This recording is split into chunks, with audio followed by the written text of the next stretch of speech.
Hey everyone, Mr. Sujano here, your source for gaming, tech, emulation, and open source news. Let's get started. Alright, we'll kick things off talking about Nintendo Switch emulation with Yuzu, and it appears that Yuzu has taken the first step to fight Nintendo. So judging by this document, it appears that Yuzu has lawyered up, but we're going to have to wait and see where things go from here. I will say though, based on I think all of the emulators out there, Yuzu is in the best financial position to take on someone like Nintendo. I could be wrong though. And this is all community donations. Next up, we're quickly talking about PCXSense, and this is a program designed to allow you to use your DualSense controller in pretty much any game on your computer. So beta 0.8 has just dropped, and they've just added in support for the DualSense Edge controller. PCXSense is still very early on in development, but it's nice to see stuff like this. Next up, we're talking about a very interesting article over on VGC. VGC stands for Subscribe to Mr. Sujano, or Video Games Chronicle, depending on how you want to interpret that. Anyways, the article says Suicide Squad's concurrent Steam player count has started dipping below Gotham Knights. Gotham Knights came out back in October of 2022, so it's been out a while. On top of that, about a week ago, VGC had an article that says Warner says Suicide Squad Kill the Justice League has fallen short of expectations.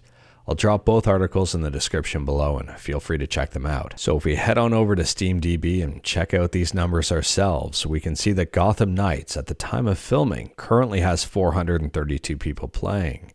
And Suicide Squad currently has 529, so not even 100 more players. In the last 24 hours, the numbers are even tighter here. 590 playing Gotham Knights and 602 playing Suicide Squad, so about 12 people difference. And the all-time peak is almost double for Gotham Knights. Now, to give you a realistic picture of how bad these numbers are, here are some, I don't want to say comparables, but here are some other games you can take a look at. Stardew Valley currently has 46,000 people playing it. Vampire Survivors has 6,000. Crab Game has 65,000. Dragon Ball Xenoverse 2 has 894 people playing, and this game came out back in 2016. So I think it's safe to say that Suicide Squad is performing well below expectations. I can say one thing for certain, they can't blame piracy for these poor numbers because they've got Denuvo on it. Next up, we're talking about Roblox on Linux, and we talked about this one a while back when Roblox introduced an anti-cheat and it stopped working on Linux. We were hopeful that a solution was going to be found and it could work with Linux again, especially for those people who like to play it on a Steam Deck. Anyways, here an update just happened and now it forcefully blocks it from working with Wine on Linux, which is super unfortunate if you're a fan of this game. But moving on, and next up we're talking about something very interesting. It appears that a prototype for Timesplitters 4 may have been found. So the story behind this one is that someone allegedly purchased a PS3 off eBay, booted it up, and found this Timesplitters 4 prototype on it.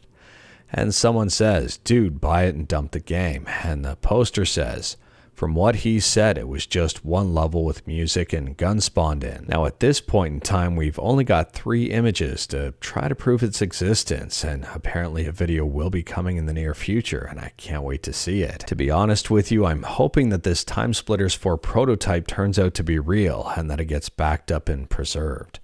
Let me know your thoughts about this one in the comments below. Would you be excited? And speaking about preserving stuff, next up we're talking about preserving funds in your wallet. And it turns out that Space Crew Legendary Edition is 100% free on Steam right now. I'll drop a link to it in the description below, and I guess feel free to check it out. As a bonus, this game is Steam Deck verified, but I guess even if it's not, it's 100% free. You might as well pick it up. Next up is a quick heads up if you play Garrys mod, and this should come as no surprise here based on recent history. It appears that Nintendo-related mods are being DMCA'd. If you are curious about this one, I'll drop a link to the Steam community page in the description below and feel free to check it out. There's some very interesting information on it. And last up here, we're talking about a very interesting ROM hack of Super Mario World. This one's called Super Mario World Random Revolution X, and version 1.0 just released. If you're a fan of Metal Slug and you're a fan of Super Mario World, this ROM hack might be up your alley. If you wanted to see more of the gameplay, I'll drop a link to the YouTube video in the description below and feel free to check it out. And if you wanted to learn more about this, I'll drop a link to this page in the description below. They say here that this actually works on a real SNES.